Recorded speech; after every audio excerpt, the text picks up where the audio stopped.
O Brasil aprendeu a ver Chico Xavier como sinônimo de humildade e caridade. O médium que se tornou uma das figuras espirituais mais importantes do nosso país. Chico Xavier já era conhecido em todo o país quando se mudou para Uberaba. A cidade do Triângulo virou lugar de peregrinação para quem buscava conforto espiritual. E o médium também matava fome. Em 1981, cerca de 10 milhões de brasileiros assinaram manifestos para que ele recebesse o Prêmio Nobel da Paz. Admirado por gente humilde e gente famosa, Chico era a pessoa simples, com direito às suas manias, como todo mundo.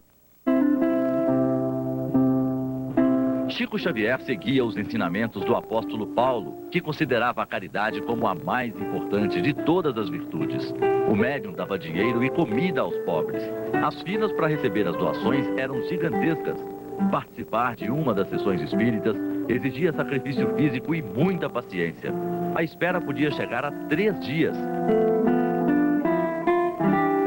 Mesmo sem pronunciar uma palavra, Chico emocionava os que se aproximavam dele. Mas toda figura pública existe dentro da história. E a história precisa ser contada. Eu sou Nath Avelar e esse é o Despertar do Despertar da Umbigo Tampado. Canal onde a consciência crítica vem antes da consciência crística. E hoje de brusinha da loja Umbigo Tampado.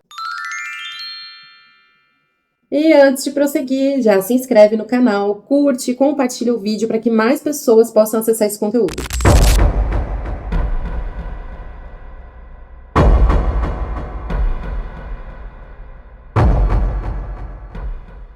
Em 1964, como todos sabem, o Brasil sofreu um golpe de Estado. Foi um golpe civil-militar, mas que também foi sustentado pelos setores religiosos. E o principal fator que desencadeou esse golpe foi o medo da desordem. E a partir dele, o chamado pânico moral. Pânico moral é uma narrativa que depende da criação de um inimigo difuso, um inimigo vago o suficiente para caber em tudo, que pode ser qualquer pessoa e pode estar em qualquer lugar. Ele é apresentado como uma ameaça absoluta à família, às crianças, à moral. E vamos tomar como exemplo o mais famoso deles, que é o comunismo. O comunismo, que é, na verdade, por definição, um conjunto de teorias econômicas e políticas formulado em contextos históricos específicos e de experiências concretas que ocorreram em países e períodos determinados. Quando entra nesse tipo de discurso, é tratado como um mal abstrato e que é capaz de se infiltrar silenciosamente em qualquer espaço da vida social. Aterrorizador, não é? E ele não precisa nem estar no poder para ser considerado extremamente perigoso. Basta a possibilidade da sua existência para esse medo já se sustentar. É apresentado sempre como essa força maligna que corrompe os valores, destrói a fé, ameaça a família e confunde as crianças. E essas palavras, família, crianças, bem, mal, quase todo mundo se importa com isso. Por isso que quando elas são utilizadas, fica difícil a gente discordar. Que isso faz a gente parecer cruel ou irresponsável, né? Daí com isso, a própria discordância política, ela deixa de ser reconhecida como algo legítimo e passa a ser um sinal de perigo. O debate então sai do campo das ideias e se torna essa disputa moral entre o bem e o mal. E se a pessoa cai nessa cilada, essa estrutura ela deixa a galera em estado de vigilância constante. Porque se o inimigo ele é invisível e ele se espalha, é preciso vigiar, censurar, punir e agir preventivamente. E foi em nome desse medo que lá em 1964 a nossa democracia foi suspensa. Em nome da moral, a violência do Estado foi naturalizada. E lá nos anos 60, o inimigo era o mesmo. Era o comunismo ateu. O potencial destruidor das famílias e da pátria brasileira. E a lógica ainda é a mesma, né? Os discursos contemporâneos do pânico moral ainda vão além da destruição da família. Agora começou também o papo da ideologia de gênero, da doutrinação. E essa retórica, ela ganha voz a partir de diversas figuras públicas. E é uma estratégia extremamente bem pensada para produzir mais medo, indignação, sensação de urgência e de justiça moral. A ideologia de gênero é um câncer extremamente prejudicial às crianças e que não tem embasamento científico nenhum. É necessário colocar os pingos nos is. Nós estamos colocando crianças, dando a possibilidade de pessoas que, por se sentir mulher ou se sentir homem, entrem em um espaço onde só tenha meninas. A minha irmã, no Colégio Santa Maria, experimentou essa experiência de ela adentrar dentro de um banheiro feminino e ter um menino lá de 16 anos que se considera nem trans. Ele falou que ele é travesti. O político, ele reage à opinião pública. Então, o político de centro que evitava se posicionar por medo, não entendendo muito bem o que as pessoas pensavam, agora eles têm um recado claro. O vereador mais votado do Brasil é um vereador anti-woke. É um vereador que enfrenta a ideologia de gênero, que tem coragem de dizer que homem é homem, mulher é mulher. Mas a ideologia de gênero é um vale tudo. Ela aceita o sexo bestial, sexo com animais. Ela aceita que é a relação entre pais com filhos, irmãos, a relação sexual. E a pedofilia é sexo com criança. Isso agora é escondido porque assusta. Depois, o Cohen diz que a mídia de massas vai se apropriar do episódio. Aqui, como a gente já está vivendo em outra era, mídia de massas passa a ser, por exemplo, perfis de redes sociais. Passa a ser como as redes sociais vão repercutir o assunto. Então ele diz que a mídia de massas se apropria, né, desse ser desviante, desse grupo perigoso, desse episódio absurdo, e através de uma retórica simplista, através de um discurso inflamado, demanda controle social, repressão social. Tá bom, Nath, você falou pra caralho. Mas explica aí o que o Chico Xavier tem a ver com isso. Você sabia que Chico Xavier agiu politicamente afirmando que o golpe de 64 era uma resposta necessária ao comunismo? Em entrevistas públicas, especialmente essa que eu vou passar aqui pra vocês, que passou no programa Pinga Fogo, ele afirmou que a intervenção militar teria ocorrido com a permissão do plano espiritual, que seria uma forma de conter a desordem social. Nossa pergunta é simples. O que pensam os chamados benfeitores espirituais quanto à posição do Brasil atual, seja no terreno político ou social? Declaremos que a posição atual do Brasil é das mais dignas e das mais encorajadoras para nós, porque a nossa democracia está guardada por forças que nos defendem contra a intromissão de quaisquer ideologias vinculadas à desagregação.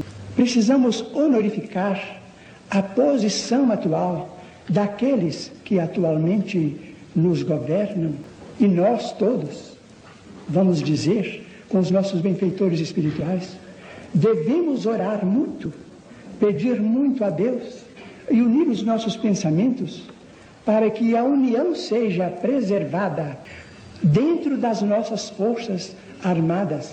Portanto, com todo respeito e sem nenhuma ideia de bajulação, falo pessoalmente de minhas pequeninas confabulações com os espíritos amigos e profundamente amigos do Brasil cristão em nosso Senhor Jesus Cristo. Digo que nós devemos pedir para que tenhamos a custódia das Forças Armadas até que possamos encontrar um caminho em que elas continuem nos auxiliando como sempre, para que nós não venhamos a descambar para qualquer desfiladeiro de desordem. Mas a verdade é que espiritualmente nós estamos em grande conflito. Nós estamos em grande conflito com ideias que, trazidas ao nosso meio pelas comunicações de massa, pelas imposições do nosso tempo, em que o problema de massas tem de ser considerado, nós precisamos resguardar o nosso coração para que essas ideias não se infiltrem em nossa vida pública, em nossa vida coletiva, para que não venhamos a perder o dom da liberdade em Jesus Cristo. Nós sabemos que a persuasão química, a própria chamada felicidade química, podem ser trazidas ao nosso povo através de governos que possamos aceitar com invigilância. Essas ocorrências eliminariam de nossa vida a nossa possibilidade de viver como povo livre. Essas ocorrências eliminariam a nossa resistência psicológica e acabaríamos num povo, talvez, fantoche. Vamos agradecer a situação atual do Brasil, porque o Brasil desfruta de ordem. O Brasil está sob o império da lei. Muitas vezes só compreendemos a ordem quando a desordem aparece. Nós, como brasileiros, não devemos proceder em moldes de insensatez. Reverenciemos aqueles que estão guardando o sentido da ordem em nosso país, porque só não estamos desfrutando uma espécie de liberdade, aquela liberdade de prejudicar a comunidade. E nós estamos no tempo das massas e não devemos prejudicar a ninguém, e muito menos a coletividade. O espiritismo kardecista brasileiro, ele construiu toda uma ética centrada na resignação, que é uma palavra que eu odeio, aliás. E assim, o sofrimento deixa de ser um problema político e passa a ser uma lição espiritual individual. E aí, dentro dessa lógica, a violência do Estado pôde ser reinterpretada ali naquela situação, como se fosse um tipo de correção, né?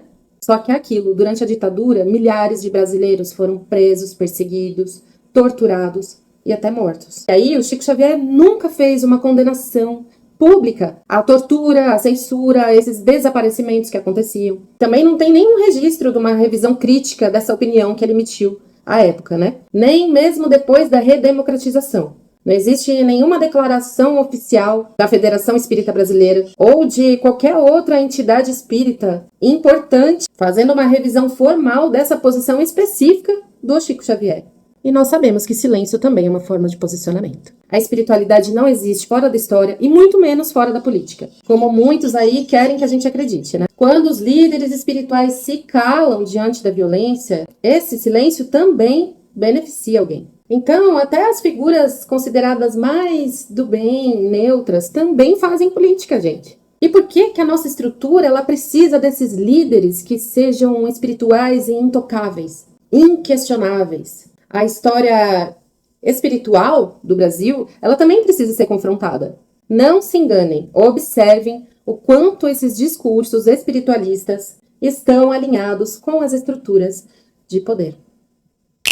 E esse alinhamento ele não acontece por acaso. As estruturas de poder elas precisam de uma legitimidade simbólica. E pouquíssimas coisas legitimam mais do que essa aura do sagrado, da moral elevada, da caridade, da bondade. Isso está acima de qualquer suspeita.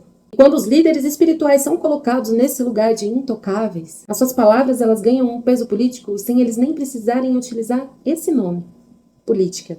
Espiritualidade que não se deixa questionar vira instrumento desse tipo de situação. E toda vez que o sagrado é utilizado para silenciar críticas, quem sofre são os mais vulneráveis. Que caiam todos.